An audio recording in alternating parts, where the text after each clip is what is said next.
الحمد لله رب العالمين والصلاة والسلام على أشرف الأنبياء والمرسلين وعلى آله وصحبه ومن استنى بسنته إلى يوم الدين ثم أما بعد. First of all, I'd like to apologize for my lateness. I was on my way here and I realized in packing the children I forgot the laptop, so I had to go back and get it. Because I didn't want to miss out on anything that I've put in my notes at least, that I intended to share with all of you, inshallah ta'ala. First and foremost, I'd like to share with you that what I'm presenting here are my own thoughts and they're not necessarily absolute in any way. The purpose, the primary intent of this discussion is to actually facilitate food for thought. So all of us are thinking, inshallah ta'ala, about certain issues, and perhaps if we think about them sincerely and together, hopefully we'll come to certain kinds of solutions and address certain challenges that the Muslims are facing. So again, I don't claim to have the answers to the problems, but certainly I'd like to highlight some areas of problems. And as many of you know, this session is dedicated to understanding some of the challenges that the Ummah is facing, especially the Ummah living here in the United States, in the West. And some of the, what are some of the things we can do to try and address those problems. This is a very rhetorical, almost slogan type of statement. What is the problem of the Ummah? Right? And it's sometimes we actually have a very deep, profound answer, but the answer also seems like a slogan. Well, the problem of the Ummah is a lack of Iman. If we really had Iman, then we would be okay. And it seems like that's an oversimplification, but I'd like to start with the fact that that in fact is a very deep and profound answer to the problem of the Ummah. Allah Azza wa Jal has made very categorical statements about this fact. Allah Azza wa Jal, for example, has told us in a context in Surah Al-Imran where Muslims are suffering defeat. He's told us, وَلَا تَهِنُوا وَلَا تَحْزَنُوا وَأَنْتُمُ الْأَعْلَوْنَا إِن كُنْتُم مُؤْمِنِينَ. Don't be grieved, don't be weakened, don't be grieved, don't be sad. You are going to be the ones who are supreme. You're going to be the highest ones, if in fact you are true believers. If in fact you truly have Iman. So the acquisition of Iman has something to do with the Muslims being supreme, or them not being in a situation of humiliation and weakness. And of course, when Allah Azza wa Jalla talks about the kinds of humiliation that the Bani Israel suffered, they were also a nation that could have, had they wanted, Allah would have sent blessings upon them from the sky, and Allah talks about that in the Qur'an. But then what does Allah address as their problem? He says, ثُمَّ قَسَتْ قُلُوبُكُم مِّن بَعْدِ ذَلِكَ. Your hearts became hard. The hearts were empty of Iman. The Iman was not there. Similarly, I'm sure you've heard this phrase before that it seems like the Ummah is dead, or the spirit of the Ummah is dead, or it's like it's sleeping and things like that. And Allah Azza wa Jalla, interestingly in the Qur'an, compares people whose Iman is empty to people who are actually dead. And He compares people whose Iman, whose faith has come back to life, to like plants that come out of the dead earth.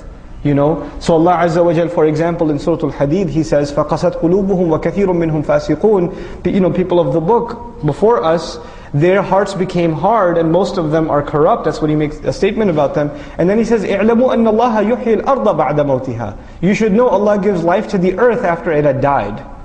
In other words, first He talked about the hearts being hard, and all of a sudden He says, you should know, by the way, Allah can bring the earth back to life. In other words, you should know your hearts can also be brought back to life. The Iman in your hearts can be revived as well. But though this is a deep response, sometimes we don't look at it in a deep way. When we say that the problem of our Ummah is a lack of Iman, we don't really address that problem in a meaningful, in a deep enough way. That's at least my thought on it. And so what I want to share with you is that this idea of reviving the Iman, the faith of the Ummah, you can at the very least divide it into three things. This is a spiritual problem, which is I think most people understand. When you say it's a problem of the heart, it's a spiritual problem. The second thing is that it's an intellectual problem. And a lot of people don't give that much attention. Iman is not just a spiritual thing, it is also an intellectual thing. It's something that we are convinced of intellectually as well. And finally, as a result of both of those things, this is a moral problem. In other words, when someone actually benefits from the fruits of Iman, then what comes out of them is this high standard of morality and ethics. Right? They become a person of high character. Right? So when Allah Azza wa Jalla, for example, talks about people of Iman, قَدْ أَفْلَحَ الْمُؤْمِنُونَ, He mentions very high ethical characteristics of them, you know. So these three things, a spiritual problem, an intellectual problem, and then a moral problem.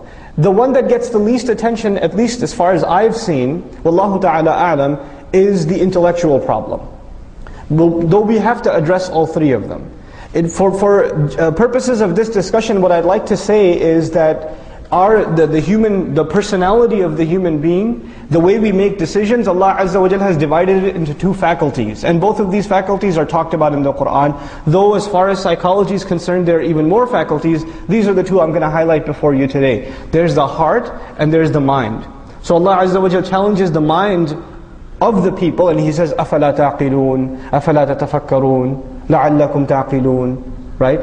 You know, وَهُمْ يَشْعُرُونَ يَعْرِفُونَ. These words are used for the intellect. To understand, to think deeply, to reflect, to ponder. أَفَلَا يَتَدَبَّرُونَ الْقُرْآنَ. Don't they reflect deeply on the Qur'an? These are intellectual kinds of exercises. But at the same time, Allah Azza wa Jal talks about the dhikr, the remembrance of Allah, the taqwa of Allah, the iman in Allah, removing doubts, and all of these matters, as the Qur'an talks about them, are matters of the heart. So you've got two things to worry about. You've got the heart to worry about and the mind to worry about as far as Allah Azza wa Jalla in the Qur'an is concerned.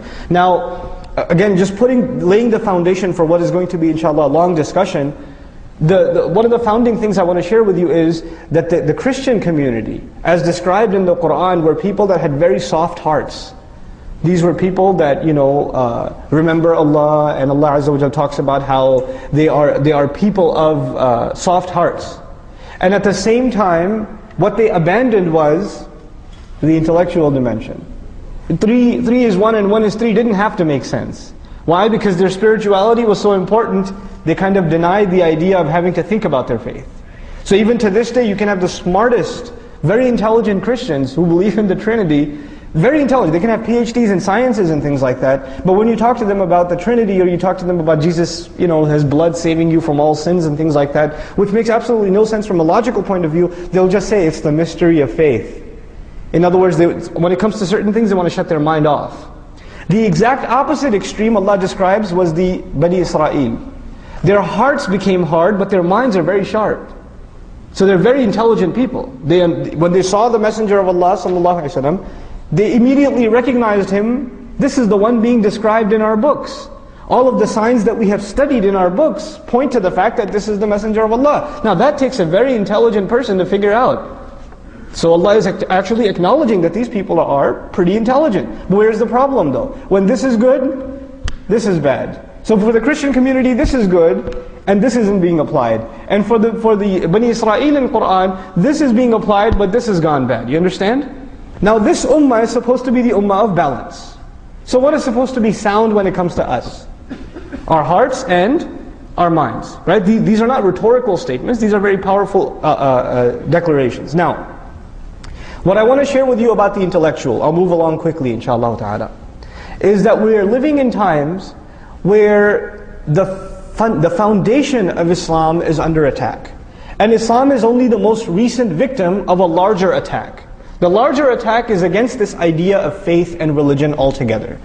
Religion is something for stupid people. It's something for pre-modern people. Now that we are living in the scientific age, in the age of open-mindedness and enlightenment, we can understand that religion was only developed by older societies to help control the masses and to help keep society organized and keep people from doing crimes. Because you can't stop them from doing crimes because of the fear of police or this or that. But if you instill in them the fear of a divine being, whether that divine being is the sun god, or it's this tree that you worship, or it's the clouds or whatever, or it's one God in the end, but we're going to instill a fear of a God in people so we can organize society and control them. So modern philosophers started looking at religion as a means of just controlling people, and it's one of the more recent expressions in philosophy, religion is the opiate of the masses, right? That religion is kind of like a drug. You get high off of it and you can be controlled, masses can be controlled. So a pastor or an imam or a rabbi can speak before a crowd of 1,000 or thousands and they will all listen intently,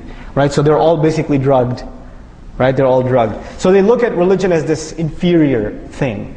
Now, of course, because Islam is the most recent victim, because they've been bashing Christianity far before Islam. If you're worried that they don't bash Christianity, think again. Christianity has been under attack, intellectual attack, for well over a couple of centuries now. Right? Its foundations have been crushed. It's an object of ridicule. But now it's Islam's turn. So what I'm trying to get at is the foundations of Islam. The fact that we believe Muhammad sallallahu alaihi wasallam is a messenger. The fact that we believe in one God, one ilah. These fundamentals are being questioned. Why do you believe in God anyway? What makes you think He's a messenger? Oh, your book is full of contradictions. Look at this that you said. What about this hadith? What about that? What about the other? And on top of this, what's happening is, if you didn't already know this, Islam has been studied in the West for the last 300 to 400 years. They've been studying Islam. And they've been studying Islam not for the purpose of understanding it, but for the purpose of, it originally started in the Catholic Church, where the studies began in order to become better pastors or better ministers of Christianity when they go to the Muslim world and they preach to the Africans and the Asians and Muslims that are in certain parts of Europe. We should know their book so we can show them how flawed it is, so we can call them to Christianity. So this was actually even started about 400 years ago. If you look at the Encyclopedia of Christian Studies, from like 350, 400 years ago, you'll find entries about Muslims. And the thing they'll say about Muslims is, when you talk to a Muslim, just tell them about these contradictions. They've already got those listed, But now it's evolved. Now you have people that are doing PhD studies on one hadith. This person will spend like 6 to 8 years studying one hadith with the entire chain of narration and every person who's mentioned in the chain and this is non-Muslim. This is a non-Muslim. And so why are they studying this? You have to understand why. When people accept a religion, they don't necessarily do the deepest amount of research to accept that religion. Most people accept a religion for moral reasons, spiritual reasons, and to their level of understanding, they're convinced, so they accept. But there's always a fear that enough people will accept a religion that it might become a dominant force in any society. That's a danger. To prevent it ever from becoming a dominant force, if it gets to a certain level, we should have our attacks against that religion ready, so when they get to that level, we can crush them. Not crush them with military might, not crush them with, propaganda. This is child's play. The kinds of propaganda you see in the media, that's child's play. You can even a soundly knowledgeable Muslim teenager can tell that this guy talking about the Quran or the Seerah or the Messenger of Allah sallallahu alaihi wasallam, this guy's an idiot. He doesn't know what he's talking about. The kinds of attacks that we see in the media are childish, really. But the real attacks, they're holding them back because they've been engaged in this deep study of Islam for some time. And so when you get into, for example, I know brothers that, their intention was they're going to study Islam in the Muslim world, and then they're going to come here and they're going to do PhDs in Islamic studies in different universities, things like that. And they got into one such program. For example, I have a friend who's in Harvard at the Islamic Studies program. And I met him, he was getting his master's, then he was going to get into his PhD, again, Islamic studies. He's not even done with his master's. I went to Boston and I was hanging out with him, and what does he tell me? He says, man, after the 2 semesters, I lost my faith. And the only way I can actually continue my studies is that I stop thinking about it. Because if I think about it, I can't keep my iman anymore. It's gone. And so, because what they do, it's amazing. It's amazing. I'm impressed. I'm impressed with the level of planning.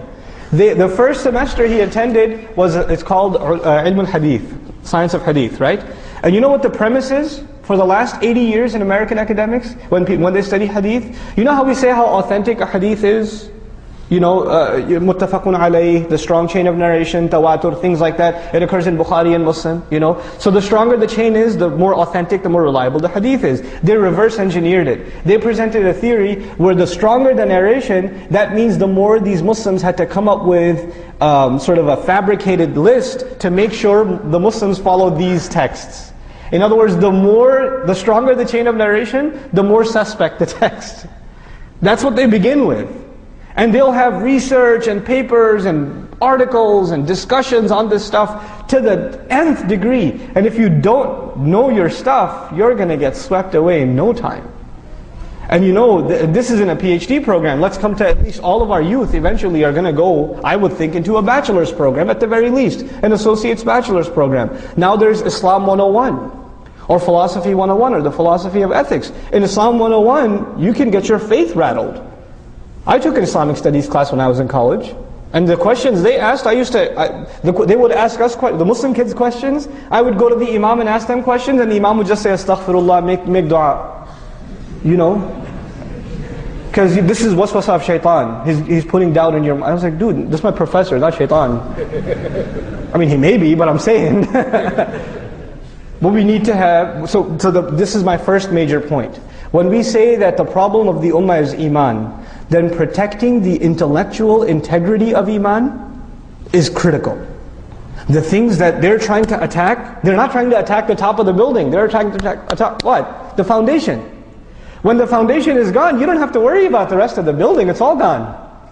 Right? Our entire Islam is built upon this faith. When you take that faith away, there's nothing left. So we have to, the first order of business is that we actually have to guard and strengthen and fortify this foundation. Not just from a spiritual point of view, but also from an intellectual point of view. Let me speak to you in practical terms. In Islamic school, in Sunday school, in a halaqah at the masjid, you can learn about Tawheed al-Rububiyyah, right? Uluhiyyah, al-Asma' wal-Sifat. You can learn about those things. You can read a book on Aqidah. You can learn about Tawheed. You can learn about Akhirah. You can learn about Risala. But you know what we have to study in Aqidah now? We have to study, anthropology.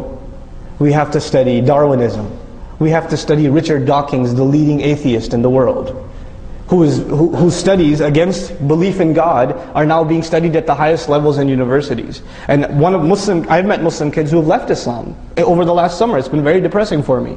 I've been traveling all over teaching Arabic studies, and I've met kids who memorized Quran and then left the deen. Why? Because they read Richard Dawkins.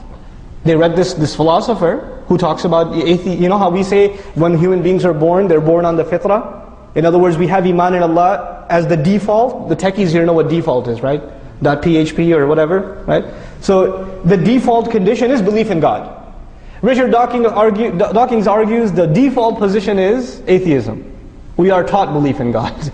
So if you want to go back to the natural state, you'll go back to atheism, right? And I'm oversimplifying his arguments. They have swept the world by storm. When our kids go into a medical program, they are going to study evolution, aren't they? They're going to study it. Doesn't matter how long their beards or how many surahs they memorize, they're going to study evolution. And when they study it, and they're going to learn certain things that contradict what they know to be their faith, they're going to say, I just shouldn't think about it. So they develop a dual personality, right? And this duality is the signature personality of the Christian mind. For the Christian mind, even if my faith makes no sense, I'm still going to believe, right? It doesn't have to make sense. But this is not Islam. Islam has to make sense. أَدْعُوا إِلَى اللَّهِ عَلَى بَصِيرَةٍ. I call to Allah with eyes open, with insight. In other words, for us there's no such thing as blind faith. We're supposed to be convinced of this deen, so much so that Allah's Messenger ﷺ is commanded to tell people who don't believe, He's commanded, go ahead and bring your proofs against me. Hatu burhanakum.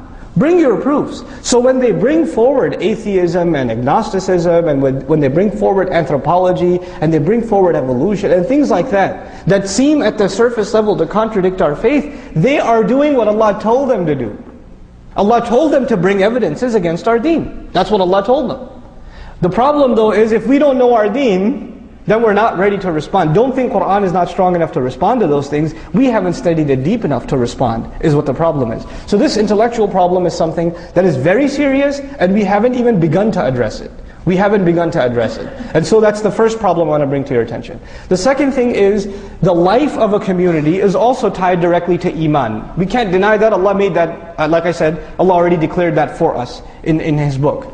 But I want to tell you that there are 4 fundamentals, and you probably heard this tons and tons of times before, but I would think not in this regard, not in the way I'm about to present to you. There are 4 fundamentals that if we implemented them properly, and if we had a relationship with them properly, our communities would be rock solid. And again, I'm not even talking about higher things yet, I'm talking about fundamentals. What's the first fundamental? It is the Qur'an itself. The Qur'an. In other words, the Muslims have to have a sound, working relationship with the Qur'an. Not only are they reciting it, not only are they memorizing it, not only are they loving the recitation of it and loving to memorize it and loving to study it and learn its tajweed properly, they're also understanding it in a deep and meaningful way. And they're continually growing in their understanding of this book. You know, Qur'an is an incredible book. Usually when people study religion, they become more strict and closed-minded. The Qur'an is incredible. The more you study it, the more open-minded you become. The more it opens your mind. The more it makes you think about things differently. Right? It's a means by which you can become more intellectual. You can become, at the same time, more spiritual, and at the same time, more intellectual. No other book does this except Qur'an. There are books that will push spirituality down your throat, and there are books that will be entirely philosophical and intellectual. The Qur'an is incredibly spiritual and incredibly not just philosophical, but really deep and intellectual at the same time. The first thing that has to happen for men, women, and children across the board in every Muslim community is a comprehensive Quranic education.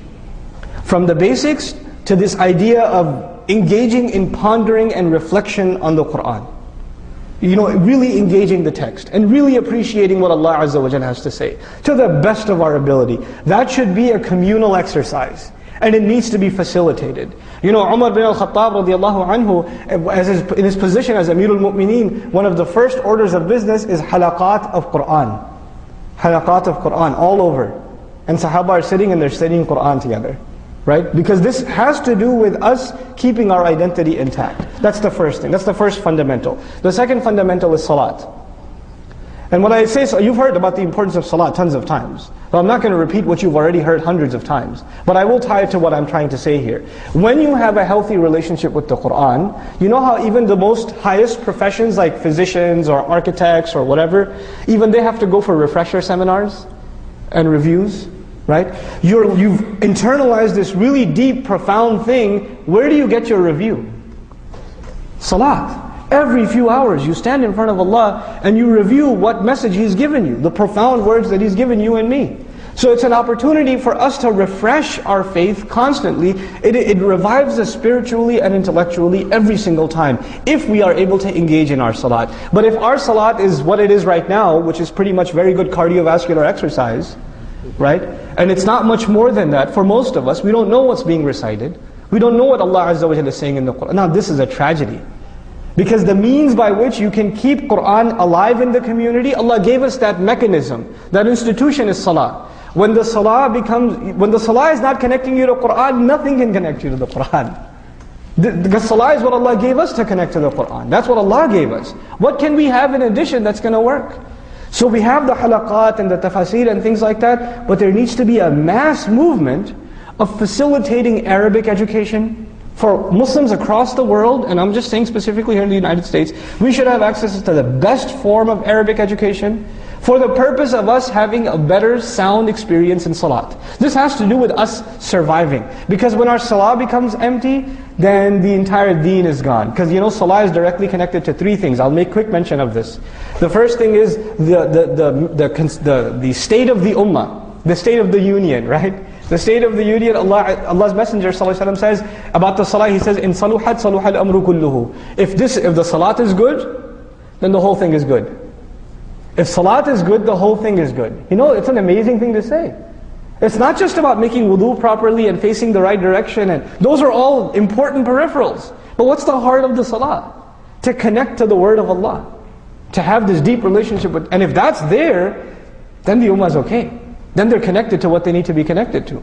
You know, their halaqah of Qur'an is when they stand in front of Allah subhanahu wa ta'ala. It's an amazing thing. So that's the first thing. It fixes the problem of the ummah. The second thing about salah I want to mention is, you know how I said the fundamental problem of the ummah is iman? Did I say that? Right? You know, in the Qur'an, Allah uses, when the qibla changed, Allah Azza wa Jalla says, وَمَا كَانَ اللَّهُ لِيُضِيعَ إِيمَانَكُمْ. You know, the Jews came to the Muslims and they said, you had the wrong GPS address all these years. Your salat didn't count. Because the qibla is this one and you've been praying towards Aqsa. You know, they said all those years got wasted, huh? And Allah says, no, Allah will not waste. He didn't say Allah will not waste your prayers. Allah says, Allah is not one to waste your iman. In other words, in the ayah, what iman means is salat. To Allah Azza wa Jal, salat and iman are the same thing. So if salat is good, necessarily what does that mean? Iman is good. As far as Allah is concerned, if salat is good, iman is good. So that's the second thing. The third and final thing I want to tell you about this fundamental, which is salat, that as an institution that we need to protect and savor, is that Allah Azza wa Jal calls the entire Qur'an dhikr, multiple times. In huwa illa dhikrun, wa Qur'anun mubin, kalla innaha tadhkira, wa dhakkir bil Qur'an, right? So Allah Azza wa Jal, over and over again Allah mentions that the Qur'an is reminder. But what does He say about salat? He says, وَأَقِمِ الصَّلَاةَ لِذِكْرِ. Establish salat so you can remember me. So the Qur'an is remembrance, and salat, Allah also calls that remembrance. In other words, the real way to remember Allah through the Qur'an is the salat. So salat is our second fundamental. We have to fix it. We have to understand what's being said. And I can't just say this philosophically to you, I have to mention some practical things too. Here's the one practical step, for instance. So the Imam reads Surah Al-Adiyat in Maghrib, right? Even if he doesn't read the whole, one little bit of Adiyat in first rak'ah, a little bit in second rak'ah. It's a short salat. Immediately at the end of salat, you know what we recited today? We recited these ayat. And just a couple of things about those ayat. If we're not at the level of understanding Arabic yet, at least get something out of that salah. What did Allah say to us in this salah? What did Allah say to us in this surah? Something from it, even if a little bit, to give Muslims a taste of what they're missing. If we just had a taste of what we're missing, being motivated to learn this book and to educate ourselves and our families about this book would become easy. Because if you just have a taste of this treasure, you become addicted. It's very easy. You don't have to force someone to want to learn the Qur'an if you've really been able to give them a taste of it. Then the rest of it they can do on their own. So that's the second fundamental. The first fundamental was the Qur'an, the second the salat, the third, and probably critical and tied to both of these things, what's the biggest salat we have every week? Jum'ah. Surah Al-Jum'ah is the surah in which Allah talks about the mission of the Messenger sallallahu alaihi wasallam. Surah Al-Jum'ah. And Surah Al-Jum'ah, Jum'ah is the convention of the Muslims every week. You don't have to make flyers, you don't have to pass out, you don't have to make Facebook events or send mass emails out. This Friday at 1:40 p.m. be there. You don't have to do that. And the people who come to Jum'ah are people that you will never see at any Islamic conference or any Islamic program. They're not going to be listening to lectures or talks. They could be the farthest from the religion, but where are they necessarily every week? They're at Jum'ah. No invitation necessary. Allah created this program, a weekly halaqah, that no matter how bad we get, we still attend it. Masses of us attend it. You know what this gives us? It gives us an opportunity that no other ummah has. We have, only the devout go to church on Sunday. Only the devout. But we have even the weakest of the Muslims coming to Jum'ah on Friday. We have an opportunity to connect them to Allah's book. They've given us 20 minutes of their time. And if they're sleeping in that time, it's not their fault, it's our fault. We have to give them something that will keep them awake. But the Jum'ah khutbah is, in my opinion, the biggest responsibility of a community. This is the biggest responsibility. It is the public service of a masjid. So that Jum'ah is that which connects the people to the Qur'an. It gives them something to think about. It addresses their problems. It convinces them that the Qur'an actually has solutions for their life. It has something to do with them. It's not just something they just do because they were doing it since they were kids. It makes them think about life differently. So Jum'ah, the critical and strategic importance of Jum'ah. I make a point to say that because a lot of times our Jum'ahs, and I don't mean to self-aggrandize, some of our khatibs are awesome. But then we have khatibs that are just, in my opinion, they are a violation of the rights of the community. The community deserves to hear productive things. And if they hear things that just don't have any benefit, or they have no head or no tail, they didn't produce something. Somebody they were in a bad mood and they needed to vent, and so they decided they're going to use the podium of the khutbah to vent. Right? That is a violation of the right of the community. So this is an amana that needs to be protected. And finally, this is the last thing in regards to the basic education of a community. If that is in place, it's going to be a sound community. The last piece of the puzzle, in my opinion, wallahu a'lam, is a study of the seerah. Is a study of the life of the Messenger sallallahu alaihi wasallam. Why do I say that? Is because the Muslim will not truly feel Islam until they can relate with and fall in love with the struggles and the missions of the Messenger of Allah sallallahu alaihi wasallam. Until they have a deep understanding of who this man was, how he lived, what he sacrificed, what he did for you and me, and until they're reminded of his struggle and have a sound knowledge of that struggle, they're not going to be able to identify with them. You know how a good, in most countries they have this a curriculum where they teach the history of that country. Like in America we have American history. You can imagine in Somalia they'll teach Somali history. In Pakistan they'll teach Pakistani history. In India they'll teach Indian history, right? So when you study history, the idea is in young people it will give them a sense of identity with that nation. They know its history, they know where they come from, they're tied to that legacy. What history gives us a sense of identity? It is the history, number one, first and foremost, of the life of Allah's Messenger, sallallahu alaihi wasallam. That is our identity. So a regular study of the Qur'an, coupled with a powerful study of the seerah of the Messenger, sallallahu alaihi wasallam, are absolute essentials for a community. They are absolute essentials for a community. This is the first thing I want to share with you. The rest of it, inshallah ta'ala, I'll go rather quickly. I think I might need more than one session to finish my thoughts on this stuff. But Allah, I'll probably go another 30 minutes, I'm sorry. Okay, so I talked about the four fundamentals, the Qur'an, Salah, Jum'ah, and Seerah, as part of an essential fundamental educational campaign. Then, as far as Quranic education is concerned, I want to present the idea that there are three levels of Quranic education, and all three levels are absolutely critical. The first level is translation. In other words, a good, sound translation, not written translation. Those are plenty available. I'm saying spoken translation.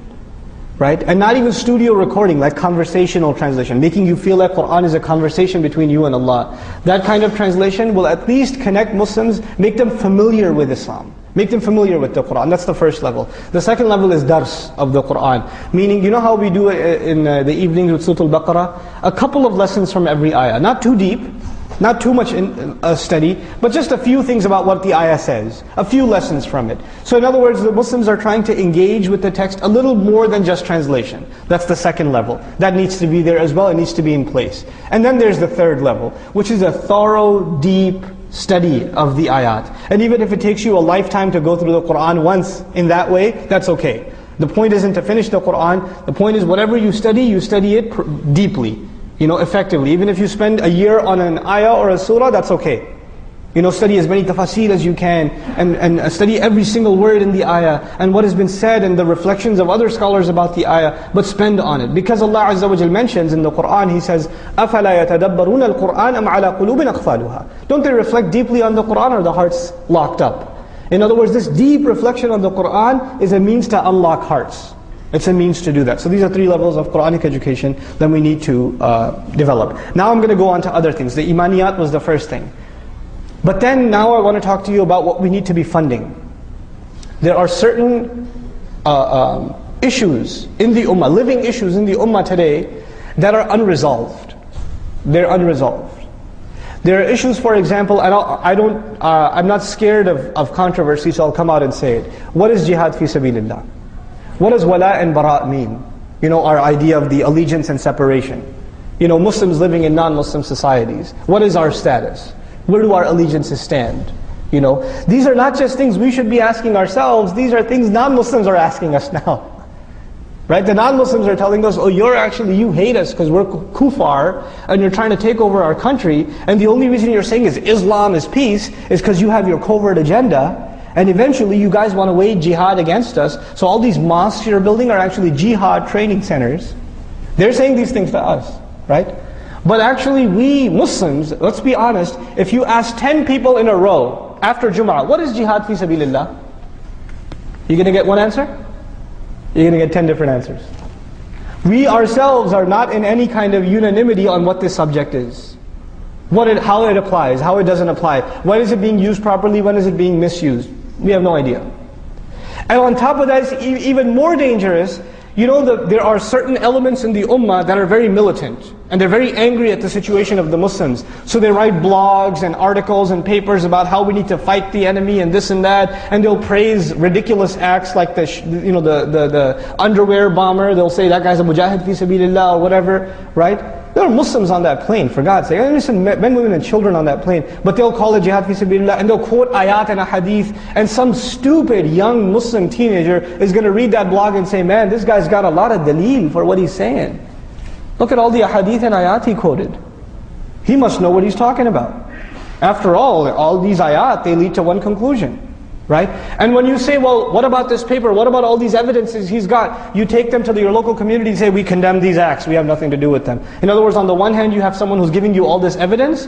On the other hand, there's someone who's saying, we are against it, but they don't give you any proof, evidence, scholarly discussion, nothing.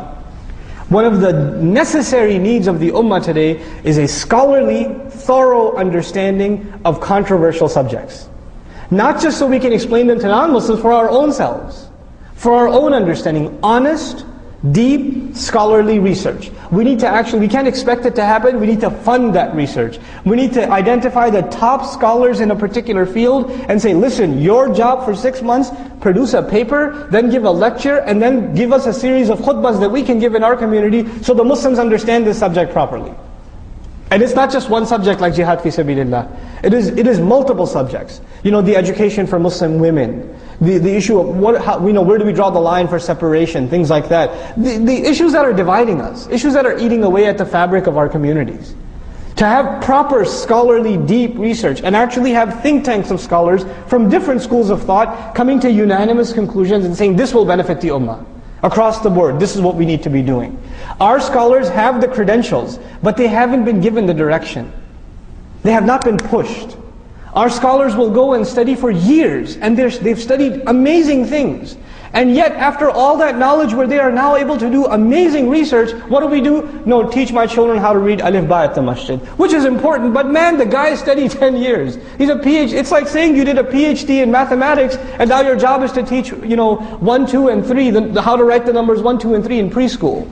We have these resources, we need to put them to work. I'm not a scholar, but I tell you, I can claim to you that our scholars are not being utilized. They are not being utilized. And so the things they're being utilized for, to me, actually are pathetic things. And we need to, first of all, we need to make use of what their training is for, and we need to expect more from them, so inshallah ta'ala, they give us what we need from them. It's a mutual relationship. We don't take, it's not all the scholars have said. It's not like that. Just tell us what to think about this. Give us answers for this, this, and this. Profound research. And then the tradition of the ummah is when the scholar presents something, the people can ask, where did you get this from? How do we understand this? What about this? What about that? There's a questioning back and forth so we get to a more refined understanding. This is the role of the scholar, So we have to bring our scholarship back in that sense. And we as a people have to demand it from them, as communities we have to demand it from them. So this is the second thing, beyond the study of Iman. Again, I'll go maybe 15 more minutes, inshallah. Okay, now I want to talk to you about something that we cannot disconnect ourselves from. The struggle of Islam, of course, is a timeless struggle. But at the same time, we are living in 2010. And we are living in a context where the Muslims have gone through quite a bit of change in the last 100 years. The last 150 years have been a very transformational time for the ummah. We cannot separate ourselves from our history. How we think, how we understand Islam, where we are today, is a product of a lot of events that have taken place. And if we don't understand those events, and what got us here, then we're not going to be able to understand how to move forward. So very briefly, I'll just mention one thing. Islamic movements over the last 100 to 150 years. In 1924, the last remnant of what was an Islamic state falls. This is the Ottoman Empire, of course, right? The Ottomani state. It collapses in 1924. Since then, you have the birth of several movements all over the world, India, the Africas, in the Arab world, that are trying to revive Islam. They're trying to bring Islam back. Right? And writers talked about how there need to be movements and groups that need to bring back, and this rhetoric started of developing an Islamic state. So pretty much every major movement in the last 150 years talked about the revival of Khilafah, bringing Khilafah back, and quoting all the hadith that talk about the Khilafah, and looking at the seerah and saying, look, this is what the Messenger did, sallallahu alaihi wasallam, this is what we need to do. In other words, tying their struggle directly to the seerah of the Messenger ﷺ. Now in one sense that's very good, in the sense that we need to tie our struggle always to the struggle of the Messenger ﷺ. But in one sense this is oversimplification. When we take lessons from the seerah, we cannot ignore the time, the place, and the changes that have taken place. So you cannot copy-paste lessons, you have to apply them very carefully. This requires a lot of detailed understanding of the time and place in which you live. And so I want to present to you something that actually one of my very dear teachers and colleagues, and to me actually an intellectual role model, who's a member of this community, Brother Bashir Ansari, wrote in Al Jazeera. He wrote an article in Al Jazeera, Al-Islamiyun bayna dawla wa la dawla. I thought it was fantastic, really. I studied it with him when I took it with me to Detroit, and I thought it was just absolutely stunning, this article. And I hope to actually get it translated and make it available to you guys. And the subject of the article was Islamists, meaning Islamic movements, caught between having a state and not having a state. Right, this idea of statehood. In other words, two things became equation. Establishment of deen equals establishment of a state. This idea was made common. If you want to establish the deen, you have to have a government. You have to have a state. I don't mean New Jersey, I mean like a government state, okay? As in statehood. So, this idea is actually what he questions. And he says, what are the roots of this idea and what are the problems with this idea? First of all, most of the movements that called for a state have had no experience or idea or know-how how to run a state. What does it take to run a government? Sanitation, police, roadmaps, taxation, right? Huge bureaucracy. I mean, if you work in a big company with 500 employees plus, governments are the biggest kinds of organizations in existence. They're the most colossal organization with the most number of employees. It is a massive, massive bureaucracy. So you have a movement that says, we should have an Islamic state, we should have this and that and the other. But they don't have even close to the roadmap to what it takes to build a complex state. You cannot compare that to the life in Medina. Medina was simple, easy. These people didn't need governments and a water department and a taxation department and a municipality, and they didn't need these things. They just had simple hut homes, and they were living in tribal lives. Now they're a little bit more organized. It's a very preliminary form of a state that the Messenger established, sallallahu alaihi wasallam. For that society was very advanced, but compared to what we have now, it's very simple. So to say we're just going to go establish and say, if you give these movements, let's say, you know what, we're ready to give you the state. Here, take Pakistan. Take it. You can have it. What are they going to do? How are they going to run it? Do they have the credentials to actually budget, to finance a budget, to engage in policing and things like that? They don't have the wherewithal. These are things that require a high degree of expertise. And by the way, let me tell you something else that he mentioned in the article that to me was mind-blowing. A movement, when Muslims are trying to say Muslims need to wake up and we need to stand up and we need to establish the deen, these are the kinds of things I can give in a khutbah and people might say, Takbir! Right? Everybody's going to, yeah! Iqamatul deen! But, so movements can fire people up. They can invigorate people. They can inspire people. People can read the works of people like Maududi rahimahullah or Sayyid Qutb rahimahullah and to this day be moved. Right? And be like, or Maulana Ilyas rahimahullah, these people, they can read them and say, wow, that's amazing stuff. But tell me which country in the world today looks at its government and say, they're so awesome. I love those guys in government. You know what comes with being in government? What naturally comes with being in government? Being hated. You can't avoid it. People have a natural tendency to not be inspired, especially not be inspired by their government. And some places in the world, these groups figured it out. I'll give you an example, not because I condone them, because we need to understand the political science of this. You have a group like Hezbollah. Now there's efforts made in Lebanon to enter them into politics, right? They want to bring them into the political realm. But the leadership of Hezbollah says, no thanks, we don't want government. You know why? Because when they're outside of government, a lot of people love them. But if they enter government, what's going to happen?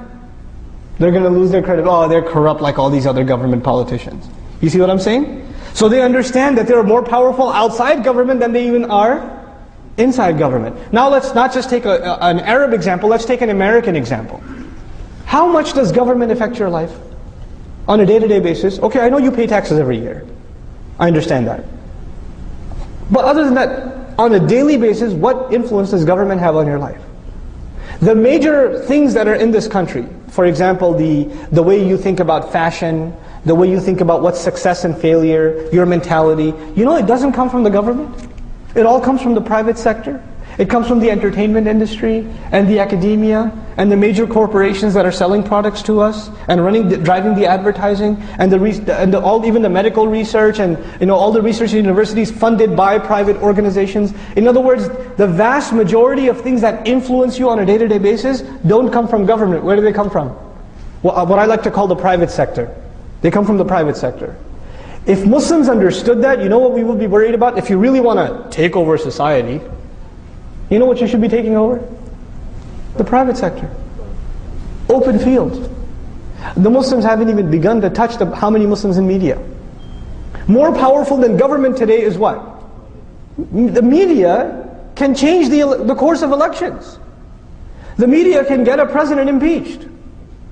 The media can do crazy things.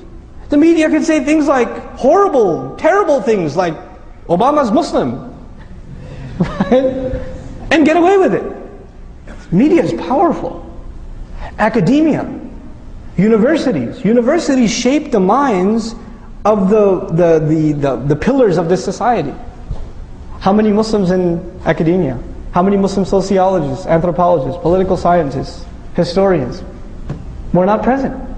We came to this country and we thought success is doctor, engineer. Okay, fine, you couldn't do doctor, engineer, programmer, right? IT, right? Or okay, if none of those worked out, gas station, right? So this was success for us. If we make good money, if we can buy a nice house, if we can live in a nice neighborhood, we've got success. This is success for an individual, maybe. For a community, look at what, and I'm baffled by the Jewish community. I'm amazed by them. You know why? Because when they first came to this country, they were treated like we are treated now. And you know what they got themselves? You could say, oh, they're riba people, whatever. But you know what they really got themselves into? Not just financial institutions, entertainment, literature, academics. Virtually any major university in the country, a significant proportion of the faculty is Jewish. That's a norm. It's normal, you know. So they became the deep fabric of this country. So it's so much so that they're untouchable. Muslims didn't. We became skilled labor. That's all we are. Even if you're a doctor, even if you're an engineer, in the end, you're just a highly skilled worker. You're not someone who influences minds or causes ripples in society. You're not. You know, you're just a better consumer. So you buy a more expensive car. So I guess you're adding to the economy a little bit, but you're not a mover and shaker. You're not an influencer of minds. You understand? So Muslims, we have to understand, to penetrate this society, we need to enter the private sector. To enter the private sector, we need to be in major positions in universities all over this country. We need to be actually funding. You know, Islamic Studies program at the University of Chicago is funded by a Jewish group. What do you think that what kind of research they're going to produce? Which Islamic Studies program at the PhD level is being funded by Muslim organizations? There's one attempt being made in Detroit I think in Troy, Michigan.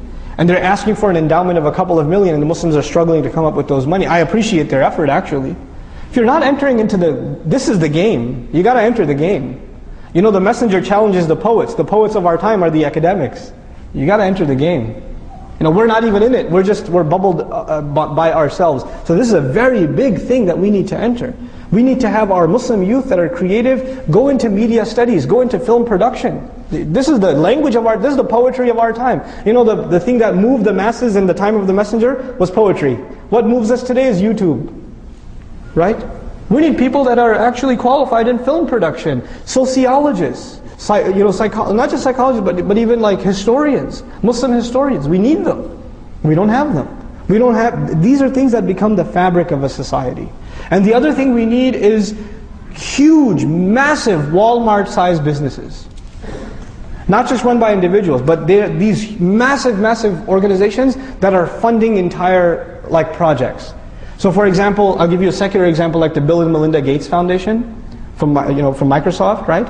They give so many endowments to schools across the country and help out and things like that. Muslims need to have institutions like that. That don't just help Muslim institutions, they help America in general. They help America at large. Why should we do this? Because then we become a fabric of this society. We become, they can't talk about us like they do now. They talk about us now as though we're like these wild dogs let loose in the society. Literally, that's how we're talked about in the media. We're not given human dignity when we're talked about.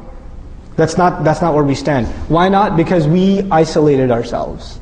We did that to ourselves. I'll move along quickly, inshallah ta'ala. This is the last thing I'll share with you for today. Probably we'll have another session to finish this discussion. And just to, again, I know there's a lot of different things I talked about here, but again, I just want food for thought. I want us to just think about these things. And inshallah ta'ala, hopefully the purpose of a community is some people are good at some things, others are good at other things. We manage our resources and people get involved in projects that are trying to build one part of the solution, others another part of the solution. And it's all syncing and coming together cohesively. That's what we need, that's the point we need to get. How many human resource managers in our audience today? Any HR managers? Not one? We should have human resource managers. Because one thing we need at the level of Muslim community is human resource management. This is what the scholars need to be doing. This is what the reverts who've come to Islam, this is the training they need so they become awesome da'is. This is what our kids that have finished hifz need to be doing. This is what the mothers of the community need to be doing. Allocating projects to different groups and helping them build this community from the ground up. So here's the last thing I want to share with you for today, and we'll have a little bit of a QA session. I want to talk to you about something I heard at the ISNA convention that struck a chord with me. And I thought it was very powerful. It was presented by Professor Ingrid Mattson. And she talked about the difference between a cult and a community.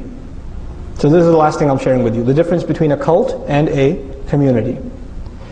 A community is a place where everybody's welcome. And diversity is appreciated. The fact that you are different is a good thing.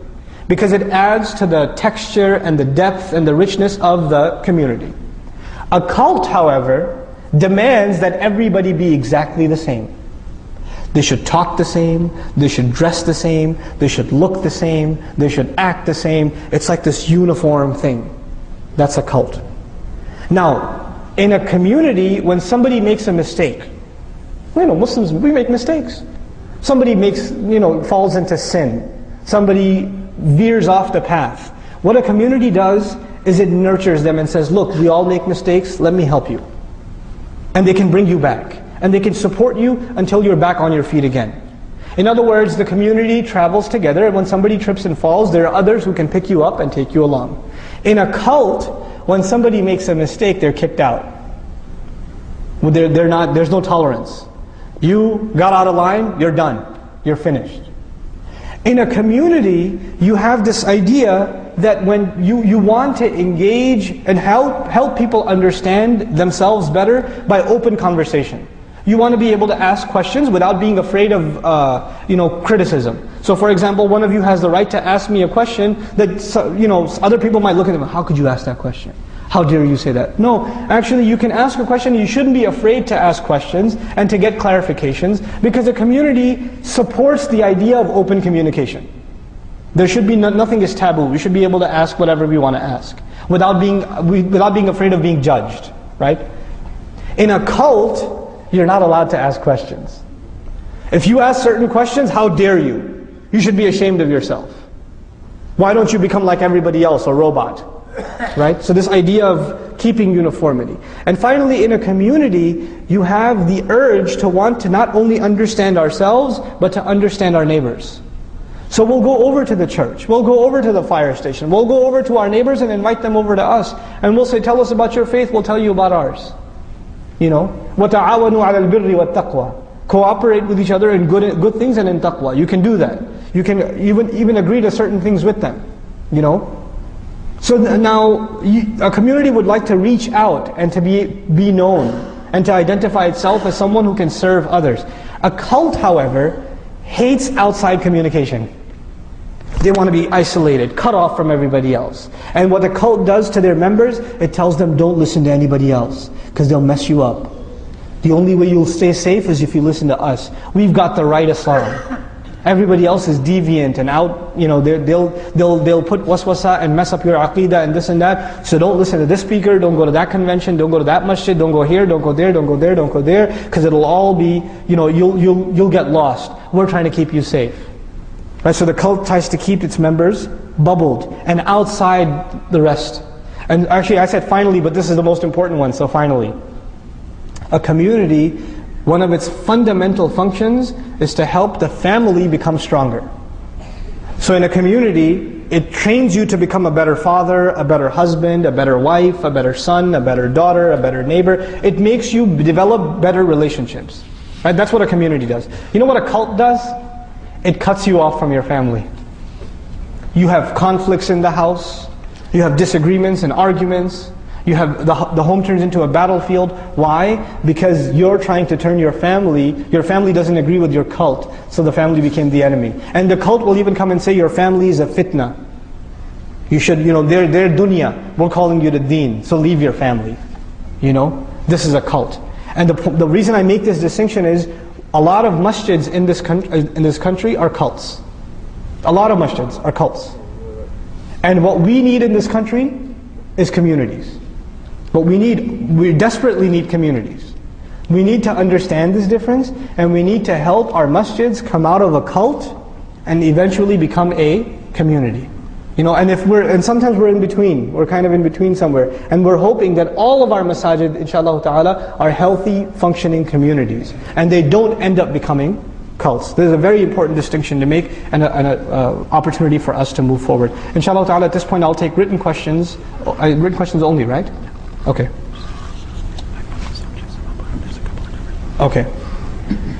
For those who have limited Quranic language, what is the best service source for understanding the Quran besides attending halaqah and asking the ulama? Jazakallah khair. Can you recommend any books or series of books to understand the Quran or translation with a deeper level in modern and simple English, especially for the youth? Most of us from Asian countries have been raised with a warning that tafsir translation are only for ulama and scholars. What is your take on this? Please comment. Should Muslims compromise on the site of the Mosque of New York so there will be goodwill in the USA for Muslims? Even our Prophet ﷺ compromised with the kuffars of Mecca sometimes for the better future of Muslims, and eventually victory over the kuffar of Mecca.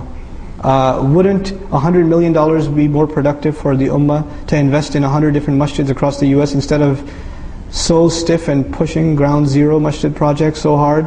What is the encouraging negative media and turning general masses against Muslims and creating lots of hate crimes in masjids all over the country? Okay, really awesome questions, by the way. Okay, so as far as number one, Quranic studies, there are several resources available. In English, one of the things that we're trying to do in Bayyina is to create an audio library of a study of the Qur'an. So if you don't know about it, now you do, inshallah. If you go to bayyina.com, B-A-Y-Y-I-N-A-H, bayyina.com. If you click on podcasts, you'll see tafsir lectures on the Qur'an. We're trying to, over the next 10 years, do a series on the entire Qur'an. That's at least for audio listening.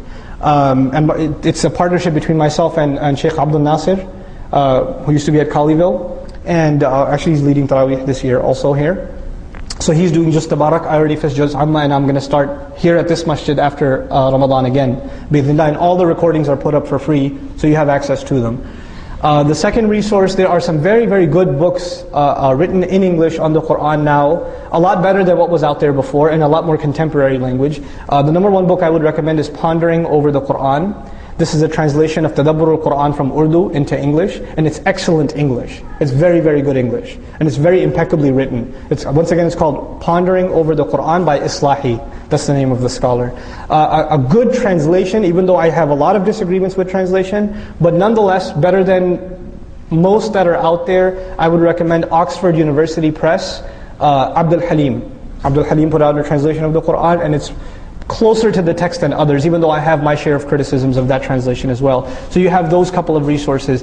As far as having a meaningful relationship with the Qur'an is concerned though, each one of you, I don't care if you became Muslim yesterday or even Muslim your whole life, you have to convince yourself that you can and you will learn the Arabic of the Qur'an.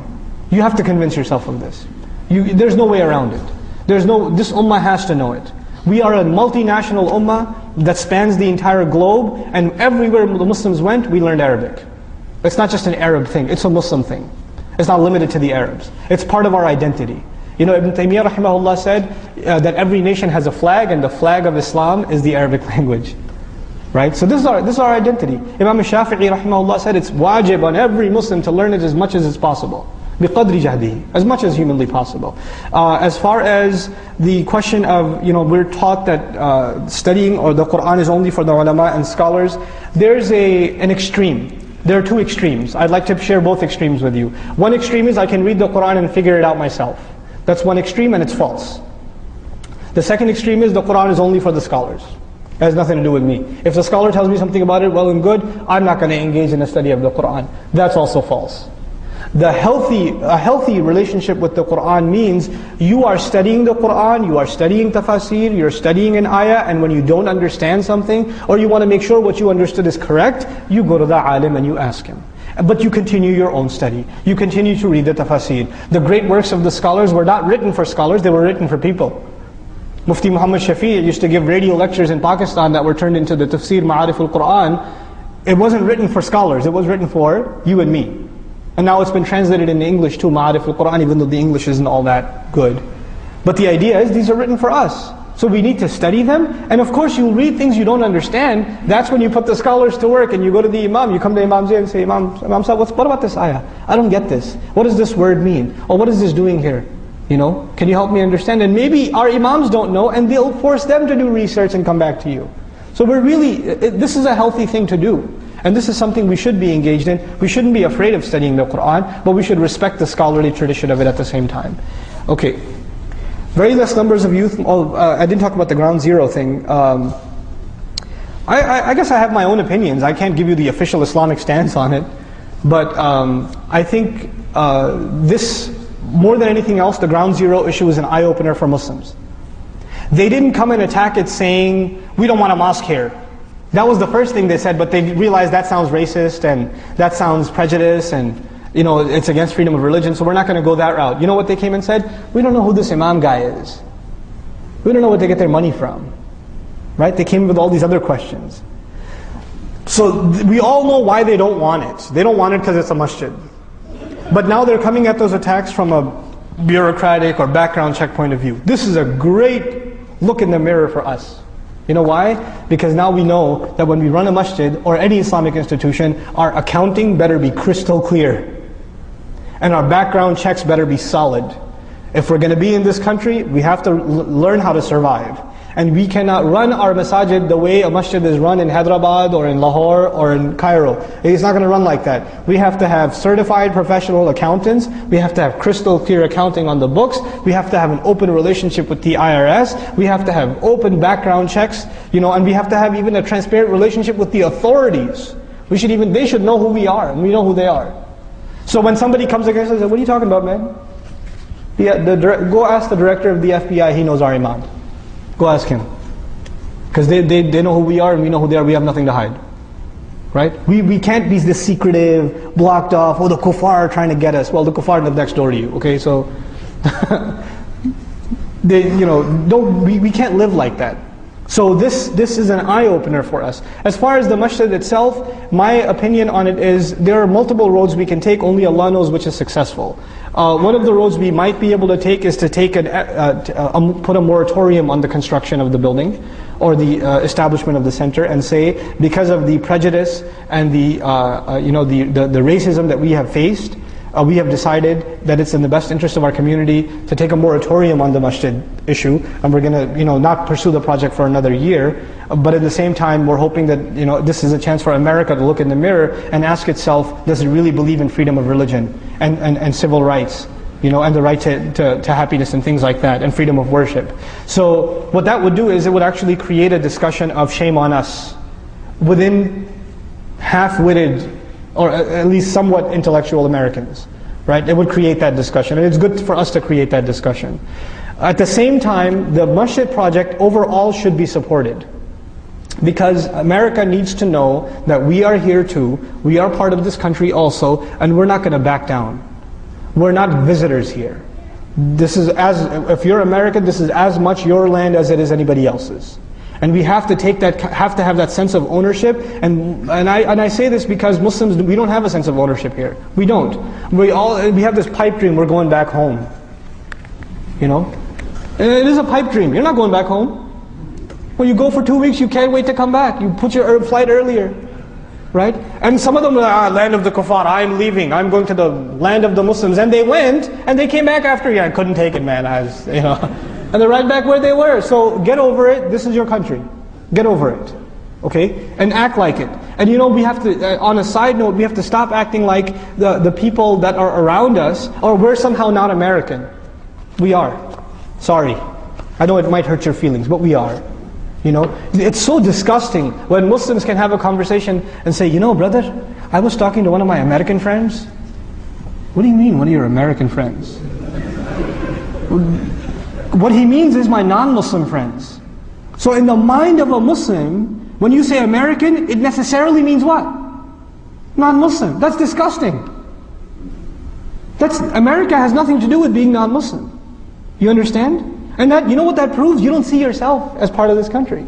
If you don't see yourself as part of this country, why in the world would they see you as part of this country? Why would they have a reason to see you as part of this country?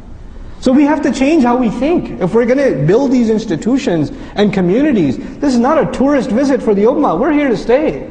These masajid, inshallah ta'ala, will be here for centuries to come. This is only the beginning of our foundation. So we have to get that mentality out of our head. This is our country. These are our issues. We're not outsiders anymore. Now, very less number of youth might be opting for Islamic studies. We are losing large numbers in form of marriages outside Islam by youth. How can we control this? We can't control it. The first thing is Islamic studies, in my opinion, you are free to disagree. I believe that a very, very, very, very small minority of Muslim youth should be studying Islam full-time. I believe the vast majority, if not all Muslim youth, should be studying Islam part-time, and that should become a part of their life. This idea, I will study Islam one day when I'm free from all my obligations and I'll fly over to Syria or Jordan or Pakistan and then become an alim, get over it, that's not going to happen for you. But you should be studying Islam for your life. But a few of our youth, we do need ulama, but not everybody. And this idea that I want to go study at an institution so I can, a lot of kids, man, I'm telling you this, I know this came up, it's not really our main topic, but I should say it. A lot of our young kids, it's no different than the rock star dream. It's no different. This young kid sitting in the audience, religious kid, he sees a khatib give an awesome khutbah, he says, I want to be like that guy. I can't wait to be flown first class to a conference and I can give a speech at the stage and everybody's going to say takbir. How do I do that? I should become an alim. I should become a scholar. I should go to this institution or that institution. Why do you want to do that? Because I want to be like that guy. Look, if you want to serve Islam, that's one thing. But if in your head there's this thing about, we need more speakers. We don't need more speakers. We need more workers. And you can serve Islam without having to be from a certain institution. And I'll be honest with you, I have a problem with most institutions. Because very few respectable Islamic scholarly institutions in the world, for a good number of them, they are so influenced by the politics around them and the ideological garbage around them that they produce zombies that they come back and they try to turn us into zombies. They go there and they become these twisted weirdos. And then they come back and they teach that, what happened to you, man? Why are you so weird? So they go there and they become like strange. And I'm not going to single out any institutions, but there are some very powerful, reputable, scholarly institutions in the Muslim world, in the Arab world, in the Indo-Pak, in the Africas. They are there, but a good number of them they're just producing shameful results. It's just shameful. They're not adding to the solution, they're adding to the problem. But this idea of Muslims marrying outside of the faith, that's not the problem, that's a symptom. The problem again is iman. We haven't educated the community properly or well enough. What is the best way to make this Islamic education affordable to all Muslims? Islamic schools are expensive. Islamic seminars are expensive. Islamic media is expensive. Awesome question. If the universities in America are not properly teaching Islamic studies for Muslims, then where should we pursue higher education of Islam in America? Okay, two very related questions. Again, my opinion, Allah knows best. And this will be the last question we'll take, right? Or you have tons more? You have tons more. Okay. So, as far as Islamic education is concerned, I am a big believer in providing sustainable, affordable, quality education. Now, how do you do those three things? I know some of you will not like my comments here, but I have to be true to my convictions. And I'll just say with you what I'm convinced of, and we can have a healthy conversation with it afterwards. May Allah reward all the Islamic schools all over this country for the effort that they've tried to do. they've tried to make. And I know that if you try to criticize an Islamic school, people who work for it and have poured their sweat and blood and tears into it are naturally going to be defensive. I myself used to be the principal of an Islamic school. But I do have to say some things. I'm just going to come out blunt and say them. Number one, the vast majority of our Islamic schools in America are a monumental financial failure. Number one. Number two, they're a monumental administrative failure. Number three, they're a monumental educational failure. In other words, if the idea was we're going to teach Islam and Arabic in addition to secular studies, the two things that are taught worst in Islamic schools is Islam and Arabic. The least quality education is in Islamic studies and in Arabic. And if the idea was we're going to put our kids, and a lot of parents, let's be honest, a lot of parents put their kids in Islamic school not because they wanted Islam for their children, they just didn't want their boy having a girlfriend. That's why they put him in Islamic school, because they saw that this kid's getting a little crazy, so put him in boot camp. In other words, the Islamic school, right? So it's more of a sort of a patching the hole kind of thing. So a lot of our parents who are bringing our children to Islamic school aren't even very religious themselves. But they're only bringing them because they think it's going to plug a hole. And the thing is, the culture of an Islamic school, with very, very, very few exceptions, and inshallah this masjid is an exception, very few exceptions, the culture of the children in an Islamic school is no different than the culture of the children in public school, except that there's less interaction between boys and girls. But the things they have on their iPods, the things they're watching at home on a computer, the things they're doing on the weekends are identical to public school kids. That's pretty scary. You know, and then on top of this is again my opinion, you do not have to agree with this. But this is my sentiment. The vast majority of the funds of a community, in a lot of places in America, go to the Islamic school. The masjid's built, and the majority of the funds are for the school. Yet the minority of the community, the small minority of the community, is sending their children to Islamic school. So the majority of the funds are serving a minority of the population, right? Now the thing is, I don't say stop that, but I do say that the majority of the population also has children, and they're also entitled to funds. It's just a matter to me, it's a matter of social justice. Right? It's a matter of social justice. So what do I suggest? What I believe is we need to have two things, and this will be my next week, I'll do it again. Is that okay? Can I do it again? Okay, next Sunday again. But this is what I'll talk to you guys about next week. After school programs, where our children get help with their homework, they get sports time, and they get some Islamic studies. For all the children of the community, the ones that go to public school, the ones that are homeschooled, all of them, 3 hours, 3 or 4 days a week, they're here, they're getting good company, they're getting sports, they're getting better at their academics in school, they're getting Salat al-Asr in the masjid, they're getting some Qur'an exposure, their reading becomes solid, they start getting into halaqat of tafsir and other things, they're maturing as Muslims, they're developing friends that are Muslims around them, so they're building this culture of affinity with the masjid, and friendship around the masjid, and they're developing affinity for a role model that is Muslim. Very affordable, very sustainable, and inshallah ta'ala very powerful, that if we can do this. And we have the resources, it doesn't take money you don't have to raise funds to do this. It's very easy to put together. That's the first. The second I spoke about last night at Plano Masjid is revolutionizing Sunday schools. But we'll talk about that another time, inshallah ta'ala. But these are two things we can do. The other thing is, we're in the age of podcasts and digital media, so a lot of Islamic education can actually be recorded education. You know, the great number of Muslims in Egypt studied the tafsir of Qur'an listening to, Khawatir al-Sha'arawi rahimahullah. Why? Because they were broadcast on the radio or recorded tapes and things like that. It's okay, you can listen to these things and learn a lot too. For most of the time when you're sitting in a seminar, you're listening anyway. So we need to make free recordings available. And it's easy for us to do that with iTunes and podcasts and things like that. So that needs to be a culture within the Muslims. And the other thing is, I am actually a big fan of, I'm condoning, even though I think I have ideological differences here and there, but overall I think the fact that Zaytuna College is in existence is a great success for Muslims. That the fact that we actually have an accredited college of our own, and inshallah many more to come.